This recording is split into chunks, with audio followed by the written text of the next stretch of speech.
Արտաշեսի սերունդն է լավը, թե Տիգրան Մեծի, թե Վանո Սիրադարյան։ Այդ ամեն ինչը գալիս է ընտանիքից։ Մորկուր ջան, դա հանգստացի դուրս արի կրթության ոլորտից, դու չգործ ունես կրթության հետ։ Շատ կարևոր է այստեղ նաև այս ընտանիքի ֆակտորը։ Այսինքն ինչ է նշանակում, բան եմ, զոմբի եմ ես տեղ սարքում։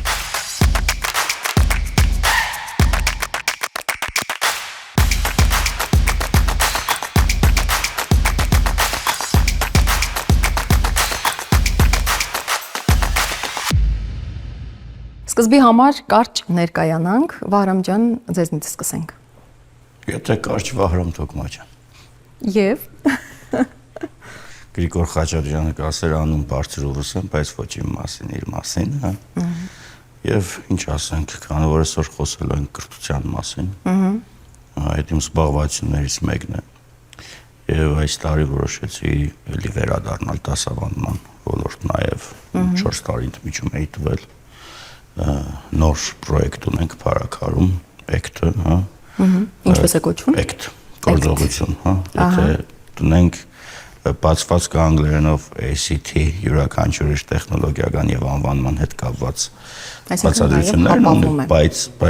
բայց եթե անգլերեն տառերով դարձնում ենք հայերեն, էկտ դառնում է գործողություն, գործողություն, որ անդադ շարժում լինի, չթոփենք նույն տեղում։ Անտիր։ Դուք Կարինե ջան։ Ես Կարինե Մուսիկյանն եմ, մուսիկյան, ժողովրդական եւ աշխուհական երգի դպրոցի հիմնադիր տնօրենը։ Արդեն 10 տարի եւ ավել է դասավանդում եմ այս ասպարեզում։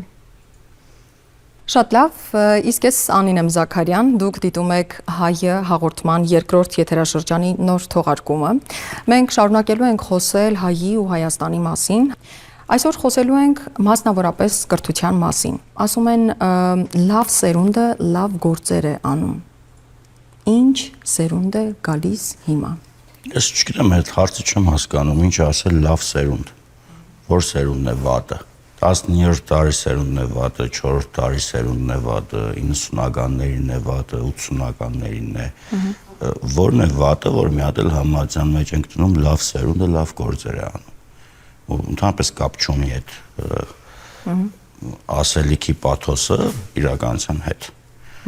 Մենք փորձում ենք ինչ-որ ամեն ինչի մեջ տեսնել երևույթներ, որոնք չկան։ Այսինքն միայն կրթություն ասելով մենք ինչ ենք հասկանում։ Այդ 4 պատը, որ սովորողը գնում է X ժամանակ է անցկացնում Y մարդկանց հետ, սովորում է Z բաներ ու գալիս է տուն։ Չէ, ուզում ես բան սրբադասված մարտիկ բեր 42000 է հիմա ուսուցիչների թիվը մեր հանրակրթության ոլորտում, բեր 42000 սուրբ, հա, որ աշխատեն դպրոցներում։ Դա որևէ բան չի փոխելու։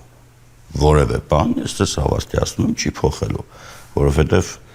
կյանք այդքան տրիվիալ չէ տնից դպրոցից տուն, հա։ Դա կենցաղն է, դա թերի ուսուցում ստացած ծնողն է,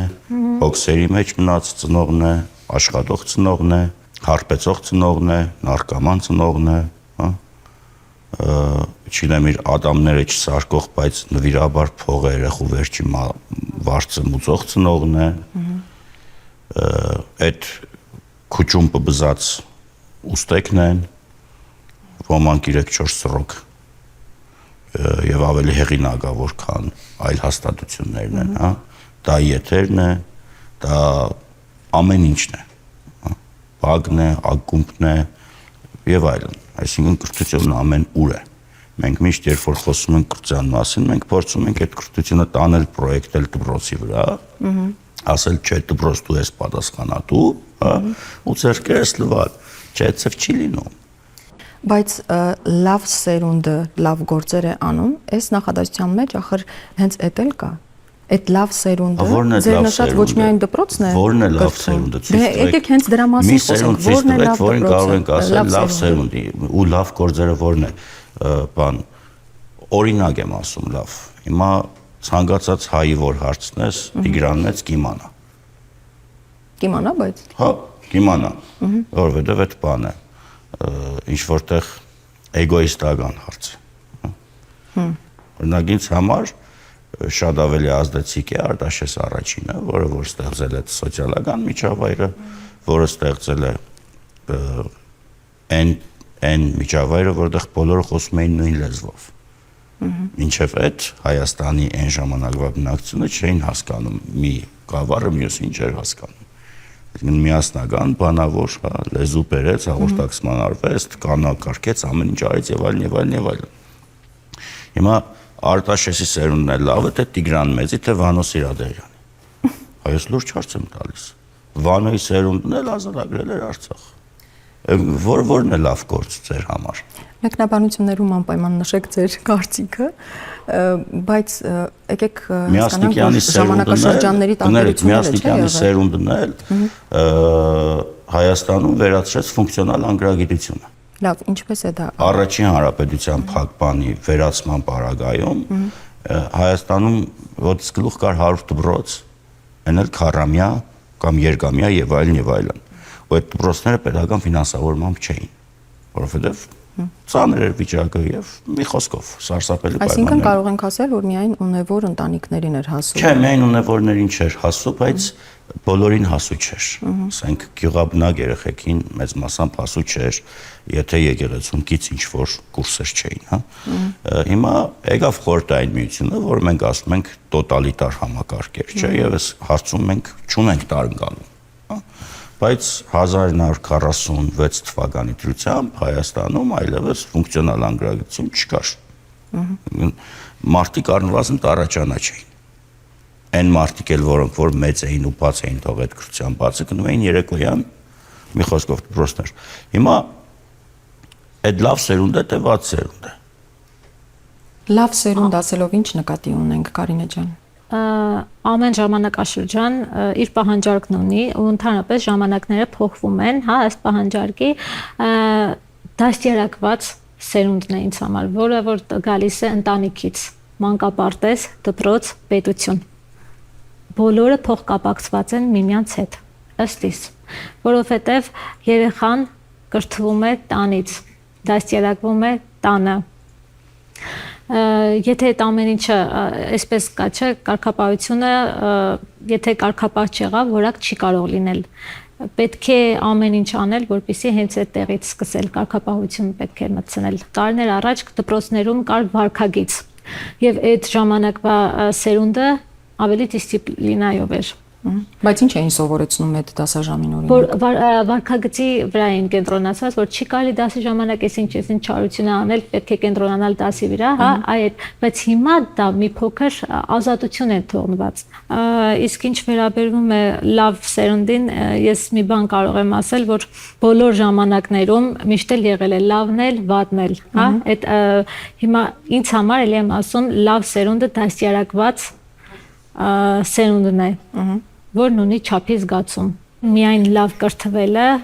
չափորոշիչ չի։ Վահրամ, ձեր նախորդ խոսքից ես կարող եմ եզրակացնել, որ ըստ ձեզ լավ կամ վատ սերունդ որպես այդպեսին գոյություն չունի, ճիշտ եմ հասկանում։ Այո։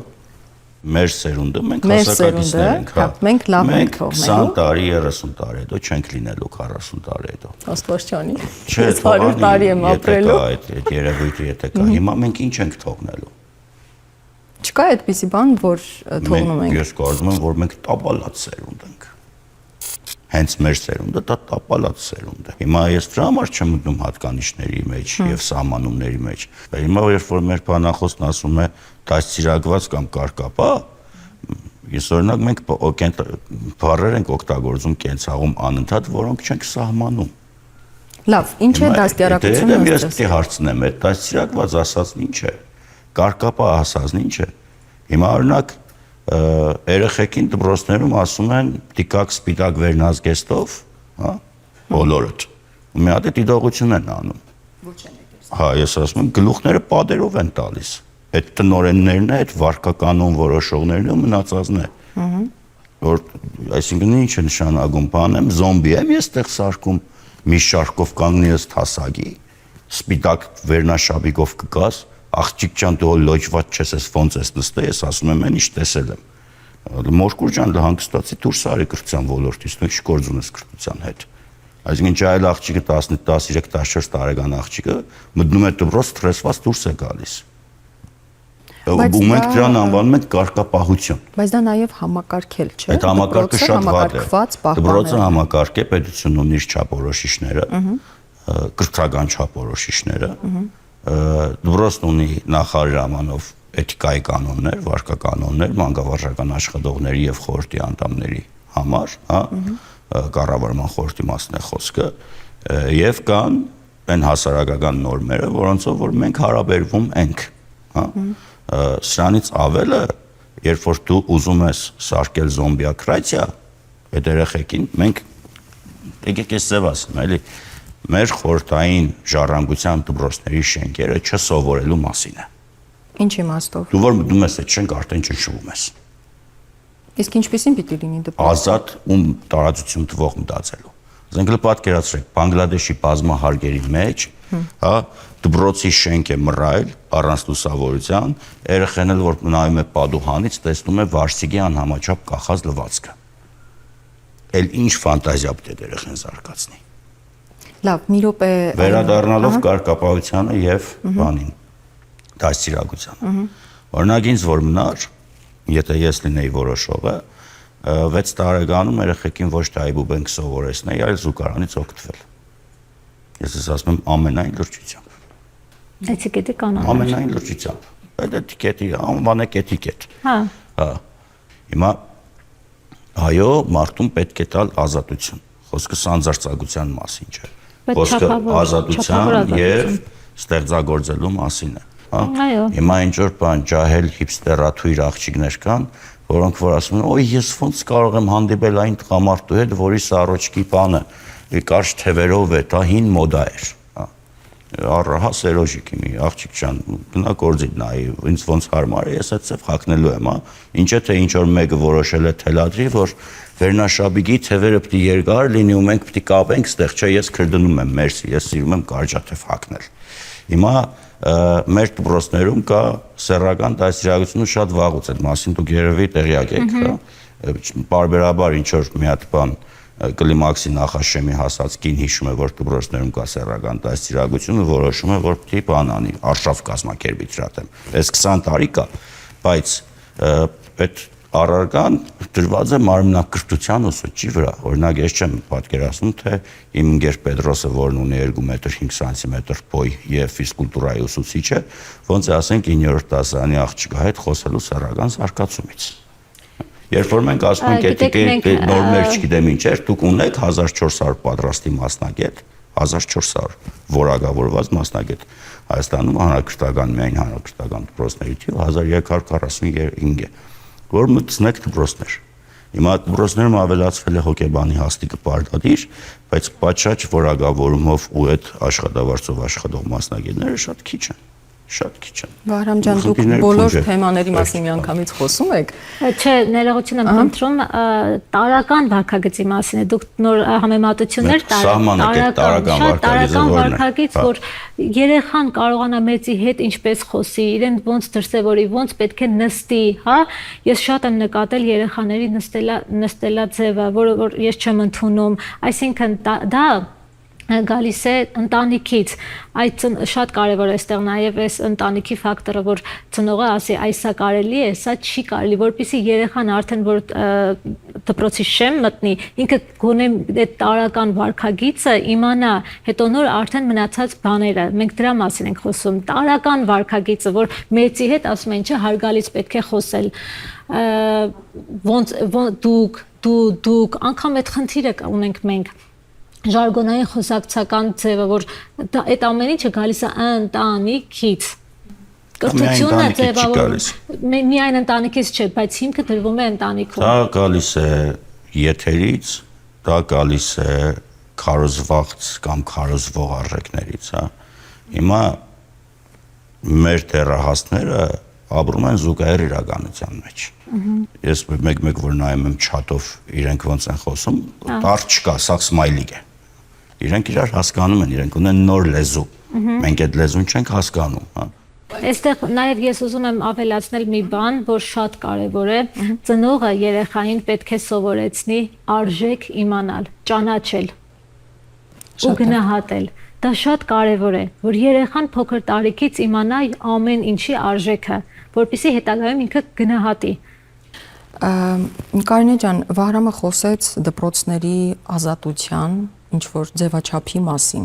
Ձեր դպրոցը ինչպիսին է օրինակ տրամադրում է երեխաներին այդ ազատությունը զգալ, ստեղծագործելու ջիղը ակտիվացնել ավելի։ Հիմա ես ասեմ, քանի որ Վահրամը ձեր դպրոցը ավելի ոնց որ արհեստական բանականության կողմն է, մեր դպրոցը լրիվ հակառակն է, համամարտկային եւ համազգային արժեք ենք ներկայացնում։ Ձերը տեխնոլոգիան է, մերը Իրոք չեմ հասկանում, մի հատ այդ լոգիկան բացատրեք էլի այդ։ Տեխնոլոգիան ուրիշ բան է, հա։ Մեր քոլեջը թե ինչով է արհեստական բանականության կողմը։ Դե համենայնդեպս ձեր ձերը տեխնոլոգիան է։ Ես ասացի զուգակցված հումանիտար մտքով։ Մի տեսեք, ես ինչ եմ ընդհանրում ցես։ Եվ հանրային դիսկուրսում, եւ ամենուր։ Այս ծեր նման անում են պնդում առանց հիմնավորման եւ սահմանման։ Հիմա եկեք դուք խոսեք ձեր ազգային երկից, որը չկա։ Հիմա դուք ինչ գործ ունեք դերի սահմանումների տաշն եք մտնում։ Դուք ինձ սխալ հասկացաք, ես ուղղակի ուզում եի ցես ներկայացրեք, ես իմի կասեմ ինչի չկա, էլի։ Դուք ասացիք ազգային երաժշտություն, որը չկա։ Երկից ազգային երկ, որը չկա։ Որը չկա։ Որը չկա, ինչու չկա։ Կա, որովհետև ժողովրդական երկ։ Մենք չենք տարբերում ազգային եւ ժողովրդական բառերը։ Երբ որ մենք ասում ենք քրիստոնեություն, հա, մենք ասում ենք դա մեր ազգայինն է, ոչ քրիստոնեություն, դա հрьяաների ազգայինն է։ Ազգային այն վերջածանցը կոնկրետ նեղ պատկանելիություն է ցույց տալիս։ Եկեղեցին, հայ առաքելական եկեղեցին, դա ազգային մշակույթ է։ Քրիստոնեություն դա ազգի մշակույթ է։ Սա արդեն մշակութային մարտաբանություն է կոչվում, որը մի քիչ բարդ գիտություն է, հա։ Ես պիտի տարբերակել եւ ամեն նախշով բանին չպետք է ասել ազգային, հա։ Ուրիշ բան է, որ կա ժողովրդական երկ։ Այս ուրիշ բան է։ Հիմա այսինքն ձեր դպրոցը ժողովրդական երգի արվեստի դպրոց է, ճիշտ է։ Այո, երգի դպրոց է։ Մենք ուսումնասիրում ենք համամարտկային եւ համազգային արժեքներ։ Դա ինչպես է տեղի ունենում գործողությունը, ինչ գործողություն է տեղի ունենում։ Երգի միջոցով երեխաները սկսում են արժեքներ ճանաչել, հա, հայրենիքի հանդեպ սերը, ծնողի հանդեպ հարգանքը, սերը, կրոնի, լեզվի, հավատքի, այդ ամեն ինչը աշխուղական երգերի միջոցով են երեխաները սովորում։ Իսկ դպրոցը ինչպիսին է, Վահրամը շեշտեց, որ պիտի դպրոցը ավելի ազատ լինի։ Հիմա այսպես ասեմ, մենք շատ ուշադրություն ենք դարձնում վարքագծին։ Ժողովրդական երգեր երգող երեխան իրանիստու կացով, խոսելաձևով, պահելաձևով ինքը տարբերվող է։ Մերը մի քիչ այդ ազատությունը շատ չի կարող երեխան իրեն թույլ տալ։ Ազատություն ասելով ինչ նկատի ունեք։ Ինչ նկատի ունենք ազատություն ասելով Վահրամ։ Զգացելու ազատություն 1։ Ստեղծագործելու ազատություն, ինքը երգը երգում է որ ասում ենք ժողովրդական երգ երգող երեխան չի կարող ազատ լինել։ Այդքան։ Ես հարց ունեմ ձեզ։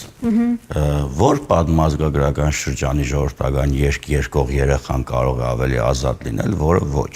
Հուշում էլ կարող եմ տալ։ Մենք ունենք 8 պատմազգագրական շրջան։ Հիմա որինը կարող է ազատ լինի, որինը չի կարող կամ ընդհանրապես արկելված է։ Ձեր ասածը, որ չէ վերջերս ինչ որ պետք արանում, չէ, տղան հելել էր եւ այլն, հա,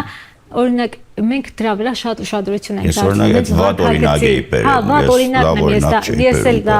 այդ ազատությունը դրա համար եմ ասում, հա, որ չէ, այդ ազատություն չէ, այդ կապ չունի մեր քննարկած թեմայի մեջ, դա հիվանդ ազդեցություն է քրեական հակամշակույթի։ Ես չեմ խոսում դրա մասին։ Ես խոսում եմ երեխեքին չզոմբիացնելու, անպայման համակարգերի մեջ չտեղավորելու, ազատ մտածելու, հարցեր տալու արվեստի մասին։ Օրինակ եմ բերում, որ պատկերացնեք։ Երբ որ իմ սովորողը ինձ ասում է, որ 451 թվականի մայիսի 26-ին եղել է Ավարայրի ճակատամարտ, ասում եմ բալիկ ջան, ցույց տուր Ավարայրի տեղը։ Եվ ինձ ապացուցի, որ եղել է։ Մենակ այդ երախուն չեմ ասում, Գիտությունների ազգային ակադեմիայի համապատասխան բաժնի աշխատողներն եմ ասում, եւ դերևս որևէ մեկը չի ապացուցել ինձ, որ կա Ավարայրի դաշտ։ Ես խոսում եմ հարցեր տալու մասին, երբ որ մենք երախուն վերևից ներքև ուղղահայաց վեկտորի բանը կիրառելով կրթության մեջ, որ ուսուցիչը դա բացարձակ հեղինակություն է, որի ասածները եւ այլն, բնդումներ ենք անում, մենք զարգացնում ենք այդ մարդու մոտ սահմանափակ ինչ ուզեք, ես հիմա ված բառեր չեմ ուզում ասել։ Մեր երեխեքին մենք զրկում ենք հարցեր տալուց, ազատությունը նաև այո հարցեր տալու մասին է։ Ազատությունը երեխում դարձելու մասին է, սովորողի ստեղծագործելու մասին է։ Հիմա նույն ձեր ժողովրդական երկում կամ մյուսում կլիշեավորումից ու ամեն ինչից դուրս սովորողը կարող է լրիվ այլ մոտեցում ցույց տա։ Մենք ինչ ենք անում, մենք ասում ենք, չէ, դու ես պիտի իմանաս։ Ես գաղտնիք բացահայտեմ։ Ուսուցիչը դասախոսը վաղուց արդեն միակ հեղինակությունը չեն։ Կա նորին մեծություն Google, ծերտ պայծառափայլություն Wikipedia։ Դրանք Եվ այլն։ Ու մենք այս մրցակցությունը չենք դիմանում, եթե մեր վրա չաշխատենք։ Ստեղծագործելու պահով առումով ասեմ, որ երեխաները, որ երգը երգում են, լիարժեք ես տալիս եմ այդ ստեղծագործելու ունակությունը, այսինքն չէ, ես մի նոտան էսպես երգի եւ այլն, չէ, իրենք լրիվ ազատ են երգում, բայց ճիշտ գրագետ հայերեն։ Կարևորը հայերեն լինի, կարևորը գրագետ լինի, նիստուկացը լինի չափավոր, այդ ամեն ինչը ինձ թվում է արդեն բավական է։ Հիմիկվա երեխաներին էլ չեք կարող շատ սահմանափակել, որովհետև այսօրվա սերունդը մեծամասնությունը չենթարկվող են։ Ես նման պնդում չեմ անի, որովհետև երբ որ պնդում եմ անում, դրա տակ առնվազն լինի գիտականություն, այսինքն ես պիտի ուսումնասիրած լինեմ 450,000 երեխայի վարկագիծ Հայաստանի Հանրապետությունում, որ ասեմ, որ մեծամասնությունը չենթարկվող է։ Օրինակ ծնողների բան կա, որ շատ են դիմում, դուք ասեք, ձեզ կլսեն, մեզ չեն ենթարկում, մեզ չեն լսում, դուք ասեք, ձեզ կլսեն, հա, անգամ այդ ամեն ինչը ես որ հաշվի եմ առնում, հասկանում եմ, որ Լավ, իսկ ձեր նշած դպրոցը ինչպիսին պիտի լինի, որ լինի ազատ եւ երեխային դարձնի ավելի ընկալունակ, ավելի ստեղծագործ, ավելի ու ավելի։ Մի քանի օրինակներ կան հիմա, մի քանի օրինակներ կան։ Ես չեմ ասել դպրոցների անունները։ Դուք նշեցիք դպրոց, որը թույլ չի տալիս երեխան ավելի ընկալունակ լինի եւ ավելի շատ շատ զարգանա։ Ես խոսում եմ միջին վիճակագրական հարաբերության մասին։ Հիմա տեսեք, այդտեղ մի գործոն չի։ Դա գործոնների փունջ է։ Օրինակ, երբ որ ես դպրոց եմ մտնում, իսկ շատ հաճախ եմ տարբեր դպրոցներ մտնում, երկու բանի եմ ուշադրություն դարձնում։ Դպրոցին տանուր միջավայրին եւ տնօրենի սենյակին։ Պատերից եք որոշում, թե երեխաների վիճակից։ Սկզբից պատերն է, սկզբից միջավայրն է։ Միջավայրն է ու տնօրենի սենյակը։ Շատ լավ։ Եթե միջավայրը լավը չի, մեր դպրոցների մեծ մասում միջավայրը լավը չէ,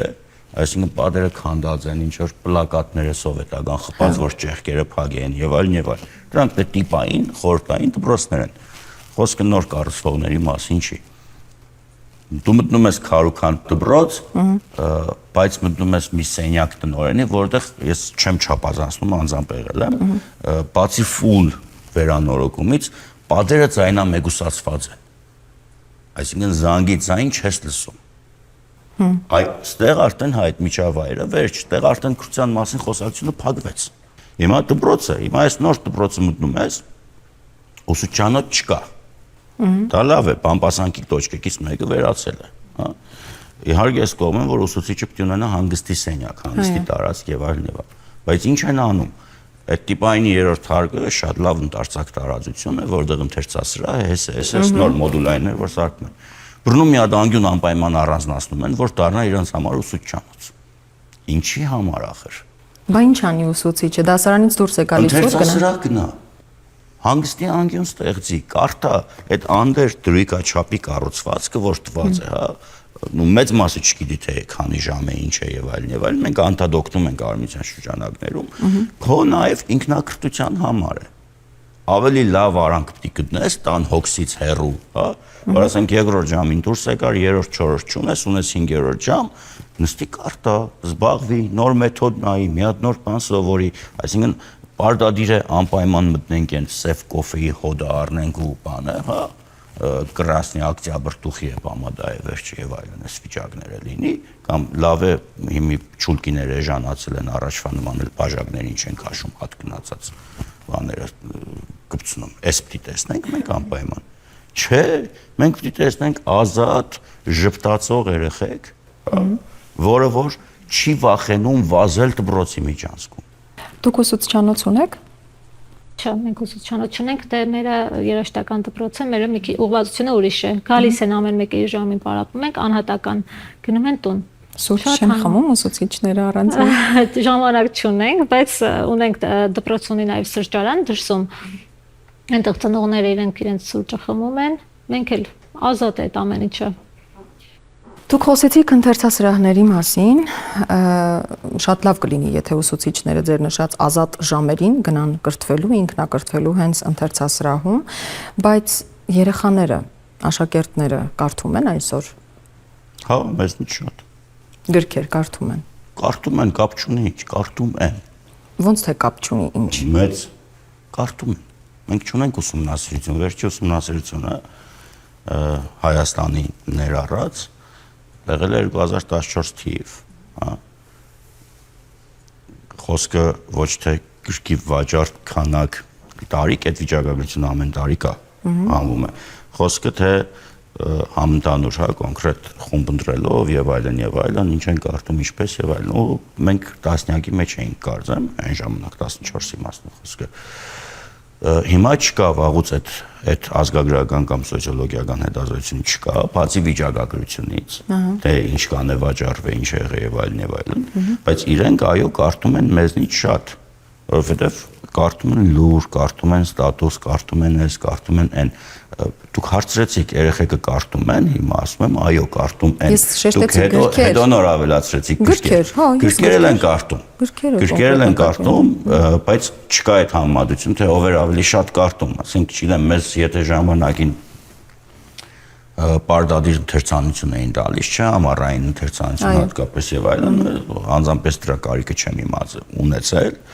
որ ինձ պարտադիր են, որովհետեւ կարդալ սիրել եմ, բայց այ հիմա որ համեմատում ենք, մեր դասարանը եղել է 32 սովորող, 32 սովորողից ամառային պարտադիր ընթերցանությունը արել է 8 մարդ, ես անգամ անուններով կարող եմ հիշել, թե ովքեր են եղել։ Իսկ ձեզ մոտ բացի երգերաժշտության կրթական մասից ունեք նաեւ գրական ցանկ։ Այո, երեխաները ուսումնասիրում են աշխուղական արվեստ, առարկան, աշխուղների բուն գործունեությանն են ծավալում, իրենց ներկայացնում են աշխուղների երգերի պատմությունը, աշխուղների կենսագրությունը, շատ հետաքրքիր է անցնում, շատ ազատ, մթնոլորտը շատ ջերմ, երեխաները գալիս են սիրելով, որովհետև իրենց ոչ մեկ չի ստիպել, պարտադրողական չի, իրենք սիրում են երգել, գալիս են, երգում են, գնում են։ Հեռախոսները հավաքում եք։ Նման բան չկա հեռախոս վերցնել եւ այլն, չէ, իրենց երգի ժամին գալիս են, երգում են, ուրիշ բան չի կարող լինել, իրենք հեռախոսով չեն կարդում, տետր ունեն, տետրերով գալիս են, գրքերով գալիս են, ու այդպես էլ գնում են տուն։ Համենայնդեպս ես գոհ եմ։ Իսկ ձեզ մոտ հեռախոսները հավաքում են։ Մեր մոտ, եթե քոլեջի մասին է խոսքը, մենք մեր մոտ պլանշետներով է դասը։ Մեր հասարակությունը մեծապես երեսպաշտ է, ասում եմ ամենայն պատասխանատվությամբ։ Հիմա այն նույն ծնողը, որ այսօր իրան կամ մեծ մասը ծնողների, հա, կամ զգալի մասը, որ իրան մեջտեղից կիսում է, թե վայ, ինչ հեռախոս, չգիտեմ, ինչ պլանշետ, հենց երեխու հարցում թերանում է, մուլտի գտնում տալիս հեռախոս երեխուց հեռու, ասում է ցենտ կտրի չլսեմ ցանոթ։ Հիմա ես մտնում եմ ընտանիքներ, սա ցուցիչ չի։ Այս էլ է շատ վատ կողմից եմ արդեն գալիս։ Մտնում ես տուն, ասենք 3-4 դասարան երեխա է, ինքը չի նկատում, որ մարդ մտավ տուն։ Ինքը այնքան է կլանված, դրա մեջ ինքն դեղ է իրականությունը այլևս դեղ է։ Կտրվում է իրականությունից։ Ինքը չի նկատում, որ մարդ մտավ, կարող է իր հերը տեղ ինֆարկտ ստանա մեռնի, խաբար չէ, հաջորդ օրն իմանա, էլի հենց որ բան վերջացնի։ Այ այս մի ծայրահեղությունն է չեմ ընդունում, այն մի ծայրահեղությունն է չեմ ընդունում, բայց օրինակ ընդունում եմ, որ դասի ժամանակ 10-15 րոպե ենթադրենք կամ 5 րոպե նայած ինչ առաջադրանք կա, հա, կամ 10 րոպե ինքը կարող է դառնալ ուսումնական գործիք եւ ինքը պիտի դառնա ուսումնական գործիք, մենք ուզենք թե չուզենք։ 6 տարեկան, 7 տարեկան երեխու համար դու այբենարանը, եթե ինքը չսիրեց այբենարանը, ինքը չի սիրի հայերենը։ Այո, հաստատ։ Եթե այդ գիրքը չխաղաց իր հետ, ինքը չի սիրի, ու մի դեպք պատմեմ, ով է շատ խոսեցի, հելոսանող եմ, գնացել եմ Գյումրի, վերջը իմ շատ սիրելի հարևաններից մեկ երեխան մոտեցավ, ասաց Վարամ, գիտես մեր տասկեգի մարդը մեռել է։ Ասում եմ, առաջ տասան երեխայի բալա, ինչ ես խոսում, բան։ Բա դու ինչ գիտես։ Ասում եմ նկարը դպրոցում կախած էր։ Ասում եմ, ես լրիվ կտուցրես մարդկանց Պատասխեքի մարդը մերել է, նկար ինչ են բերել այդ երեխեքի դասարանում կախեն։ Այս երեխուցարը բռնած չղայնած ասում եմ դպրոց մտնում եմ ներս տեսնում եմ Մաշտոցի նկարն է կախած։ Իմ ես երեխու մոտ տպավորություն է ստեղծվել, որ այդ դասխեքի մարդն է, որը մերել է։ Մենք ինչքան երեխեքի հետ զգուշավոր լինենք, չէ՞, նույնը այդ բացադրելուց ախր Մաշտոցը պիտի լինի իր սիրելի պապիկը, իր ուսուցիչը, իր ուղեկիցը, իրեն գրգողը, պիտի իր սիրելին է, սիրելի քերին լինի, ոնց ասեմ։ Խոսեցինք հեռախոսների, պլանշետների մասին, Վահրամ ջան, դուք ներկայացրեցիք իդեալական տարբերակը, կատարյալը, երբ ուսումնական հաստատությունն է տրամադրում պլանշետը, հա, որով աշխատում են երեխաները, բայց կան դպրոցներ, որտեղ երեխաներն են իրենց տնից, իրենց ունեցած, իրենց հնարավորությունների սահմանում ունեցած հեռախոսը տանում են դպրոց։ Սա ինչ որ իմաստով մրցակցություն չի առաջացնում արդյոք։ Սա ինչու եմ հարցնում, որովհետև վերջերս իմ բալիկը 3-րդ դասարան է,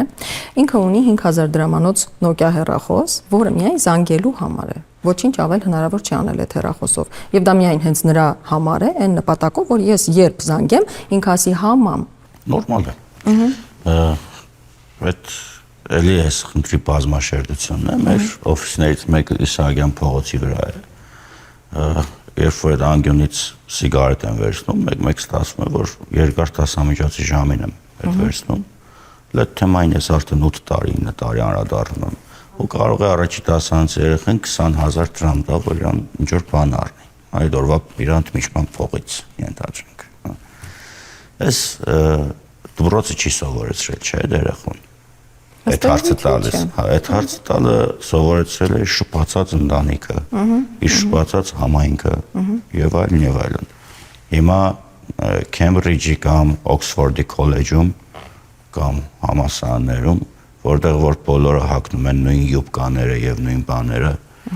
սոցիալական շերտավորում չկա։ Շատ ավելի սարսափելի կա, քան կարելի է պատկերացնել եւ շատ ավելի սարսափելի բաներ ենք մենք տեսնում։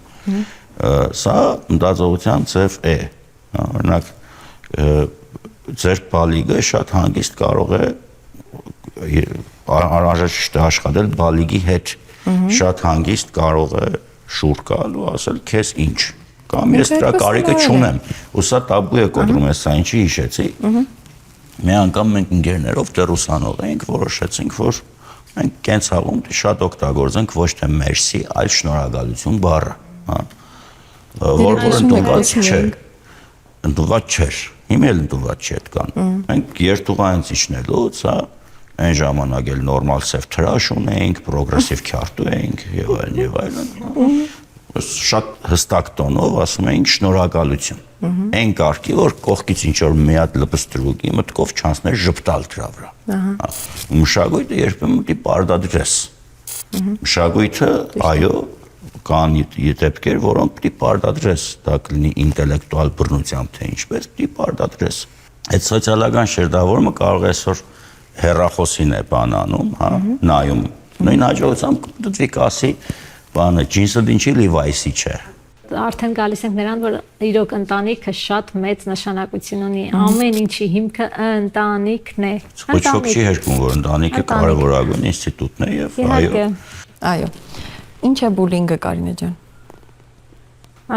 Դուք դասավանդում եք, չէ՞։ Այո, հասարակության կողմից ճնշողական որից մի ազդեցություն ունեցող կամ խոսքի միջոցով, հա, երբ որ պիտի բանը հասնի արդեն մեղադրանքներ եւ այլն, փորձում ենք այդ ամեն ինչը կանխել չլինել նման բան մեր դպրոցում չկա բացարձակ, որովհետեւ կա այդ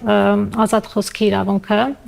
երբ որ ծնողավորից մի բանից դժգոհ է, ինքը կարող է ազատ մոտենալ, խոսել, նույնը երեխային եմ ես անընդհատ ամեն դասին, նույնիսկ պատկերացրեք, որ մենք երգը երգում ենք, ես միշտ իրեն հարցնում եմ, քեզ դուր եկավ այս երգը, քեզ դուր եկավ քո կատարումը, մենք անընդհատ խոսում ենք, երբ որ դուք երեխայի հետ շփվում եք, կոնկրետ մեկը ես, խոսում եմ, այդ ամեն ինչից արդեն զերծ ենք մնում։ Պետք է երեխայի հետ անընդհատ շփվել, խոսել, զրուցել։ Այսինքն դուք բուլինգը կանխելու ձեր մեթոդը ունեք։ Երեխայի հետ ազատ խոսում եմ, այո, քեզ դուր եկավ, անդադ իր կարծիքը ինձ հարցնում եմ անընդհատ։ Վարամ իսկ ձեր ձևակերպումը բուլինգի մասին։ Չունեմ այդ ստանդարտ ձևակերպումն է, խոսքով կամ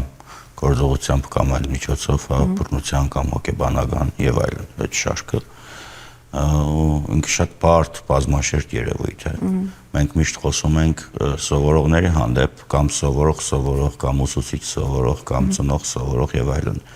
իրականացվող բուլինգի մասին, բայց օտարում ենք, երբ որ նույնը վերաբերում է նաեւ հենց ուսուցիչներին։ Ուսուցիչներն էլ են բուլինգի ենթարկվում։ Եվ շատ դեպքեր։ Մենք այս վերջին ժողովրդավարության զարգացման հիմնադրամի հետ մի պրոյեկտ արեցինք։ Ես հիմա պատմեմ դեպք, արձանագրված դեպք, մի 9-րդ դասարանցի Երևան դպրոցներից մեկում է դա եղել, շատ լպիրշ աչոնիկի ծնողին կանչում են դպրոց։ Պարզվում է, որ աչոնիկի ծնողը լպիրշի քառակուսի է, հա։ Մտնում է ուսուցչանոց, ասում է, երեխուս սումկեն քեզնից թանկ արժի։ Այդ ասում է ուսուցչը։ Մի դեպք չի, երկու դեպք չի։ Մենք այսօր 15 տարեկաններ ունենք, որոնք որ 30-ականների խորհրդային գուլակում ցավոք չեմ եղել, հա, բայց այնտեղում զեկերը իրանց մտածողությամբ եւ լպիրշությունով զիջում էին այդ մեր 15 տարեկաններին, հա։ Իսկ ի՞նչն է խնդիրը այստեղ։ Երբ որ երեխան փոքր է լինում, չէ, 4 տարեկան, 3 տարեկան, երեխան պետք է ունենա պատասխանատվության զգացում։ Բայց այդ տարիքում հնարավոր է։ է Հիմա տեսեք, ես մի բան ասեմ, 4-5 տարեկան եք, հա մի կոնֆետի թուղթ օրինակ գցեց գետնին, այ իրեն ասել բալիկ ջան, վերցրու, որ ինքը հասկանա, որ ինքը գցել է, ինքը վերցնի։ Ու հետո երբ որ տարիները այդպես ինքը մեծանում է, իմանա, որ իր արարքների համար ինքը պետք է պատասխանատվություն կրի։ Շատ ժամանակ մեր ծնողները, չէ, ասում են, ոչինչ, մենք կանենք, իրենք արդեն սովոր են, որ մաման կանի։ Պետքա չարություն եմ արել, մաման տանել կլացեմ եւ այլն, ինչ որ մանիպուլյացիայի կենթարկեմ։ Մանիպուլյացիայի կենթարկեմ կգնա դասատուին բան կանի, կվիրավորի եւ այլն, վերջ իրագործերը արդեն որոշված է։ Այ դա է խնդիրը, պատասխանատվություն պետք է ունենան։ Այսինքն այստեղ գալիս ենք մի կարևոր եզրահանգման, որ կրթությունը ճիշտ դասավորելու համար, երեխայի համար, հա, ճիշտ դասավորելու համար պետք է լինի ծնող եւ ուսուցիչ։ Այո, միանշանակ ուսուցիչ, համայնք, պետություն։ Մենք ունենք տարբեր բաներ, կրթության ձևեր, այն ինչի մասին որ մենք խոսում ենք դպրոցում, դա ֆորմալ կրթությունն է, հա։ Մեր վրա շատ ավելի շատ ազդեցություն է գործում ոչ ֆորմալ կրթությունը, եւ կա երրորդ ձևը, դա ինֆորմալը, այսինքն առանձնահատուկ մեզ սուրճ դնել ոչ ոք չի սովորեցնում, մենք կողքից նայում ենք, որ ելա, թափի արդեն գազը պիտի անջատենք, հա, մեզ որ ասում են մադդ մի մտցրա վարդակի մեջ, ես մինչև մեր տան ամբողջ թաղի լույսերը կարոտկի չեմ տվել, հա, չեմ հասկացել, թե ինձ ինչ են ասում մադդ մի մտցրու վարդակի մեջ։ Մի դրանց ավելի շատ բան է սովորում, քան են ստանդարտացված վիճակից։ Եթե այս երեքը համայնքը, դպրոցը ասելով հենց պետություն նկատի ունեմ, որովհետև Հայաստանի Հանրապետությունում սովորողի հանրակրթությունը սահմանադրորեն ամրագրված է։ Այսինքն Հայաստանի Հանրապետությունն է ֆինանսավորում, անկախ թե դա որ կառավարություն է, ֆինանսավորում հանրակրթությունը։ Եվ երրորդը դա ընտանիքն է։ Մի շատ կարևոր թեմա էլ կա դպրոցների հետ կապված գնահատականները։ Հիմա գնահատականներ չեն դնում մինչև 4-րդ դասարանի աշակերտներին։ 5-րդ դասարանի առաջ կիսամյակ։ Ահա, ընդհանուր։ Այսինքն 5-րդ դասարանի երկրորդ կիսամյակից նոր գնահատում, միավորային գնահատում։ Գնահատական դնում են։ Եկեք ձեր հարցը ես հստակեցնեմ։ Ահա։ Ոչ թե չեն գնահատում, այլ գնահատում են, միավորային չեն գնահատում։ Այսինքն, օրինակ, ձեր երեխան, որը երրորդ դասարան է, ունի իր անհատական աճի նկարագիրը, ընդհանրող գնահատումը, որտեղ որ այդ կոնկրետ տասխեկը կամ չնեմ լեզվի ուսուցիչը կամ մարմնակրթության եւ այլն գրում են, որ X երեխան ունի այս կարիքները կամ այս ինչ բաները լավ է անում, այստեղ թերանում է, հա։ Այստեղ զուտ չեն դնում միավորներ եւ միավոր ասվածը դա միայն 1 2 3 4-ի մասին չի։ Միավոր ասվածը սմայլիկն է, արևիկն է եւ այլն։ Մեծ ընդվզում եղավ ծնողական համայնքի կողմից, հա, ու հատկապես այն ծնողներն էին, որոնց երեխեքը ծեր երեխուն ասել էին, ինչի iPhone չունես, հա, Դե ինքը ուզում է որ չէ իր երեխան 8 կամ 9 ստանա, երեխան 4 ստանա, որ ու կապ չունի, որ երեխան կապ չունի դրա հետ։ Իր էգոն է շոյվում, հա։ Մեկին հարցնում եմ երեխան ուր է դիմելու, ասում է պրյուսով, ասում եմ, բայց ոնց որ թե երեխան լեզուներ չէր սիրում, ես երազել էի սաղ կյանքս անգլերեն սովորել, եթե դու ես երազել, գերու է երեխան չի երազել։ Իմի նույնը ստեղ ծնողներին է։ Դրա առաջի փորձարկում եղավ Տավուշում, ինչի է մեզ թեմային լավ տիրապետում, որովհետև հետագա գնահատումը իմ կազմակերպությունն է արել, թե պրոյեկտը ինչպես առաջ գնաց, մենք ինչ տեսանք, շատ դեպքերում ծնողները պարտադրել էին ուսուցիչներին Viber խմբերում ամեն դեպքում տալ իրենց երեխու միավորային գնահատականը։ Մատյան չկա, այս չկա, այն չկա, այն չկա, բայց բուտ համառությամբ պնդում է թե ասա իմ երեխան ինչ ստացավ։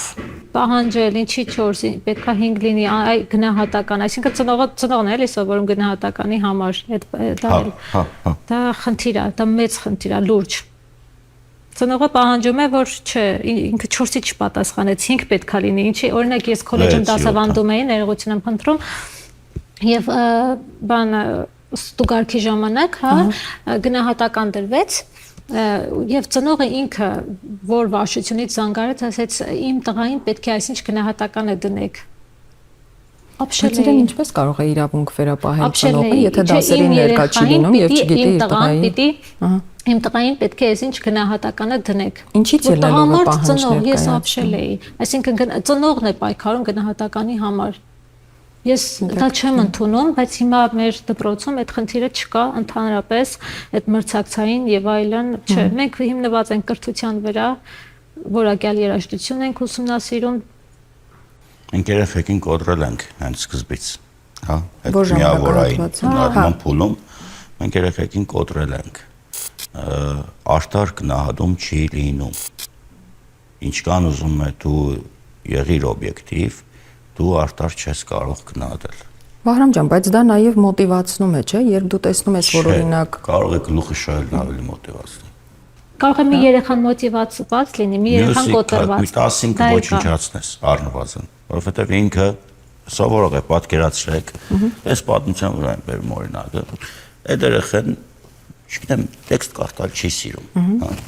Ինքը ջանք է դրել, որ կա քեզ գոհացնի մի երկու բան խոսի։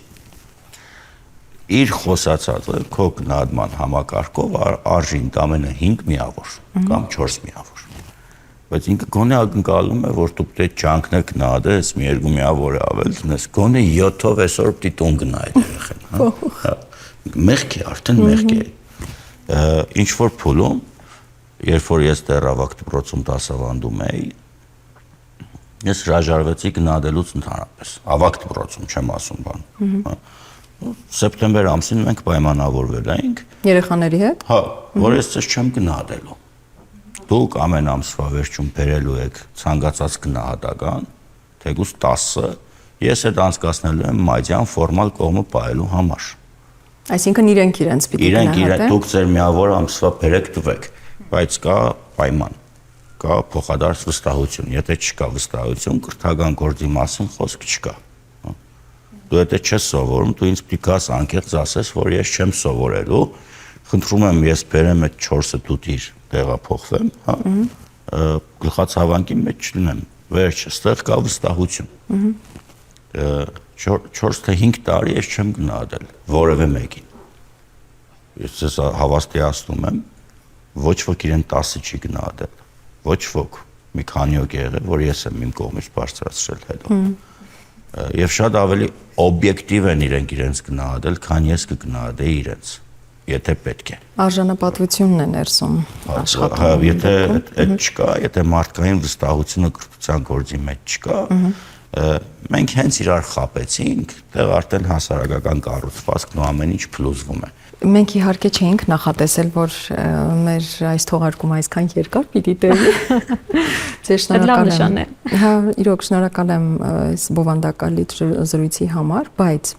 քանի որ նկարահանումը հիմա տեղի ունենում ուսուցչի տոնին ընդառաջ, եկեք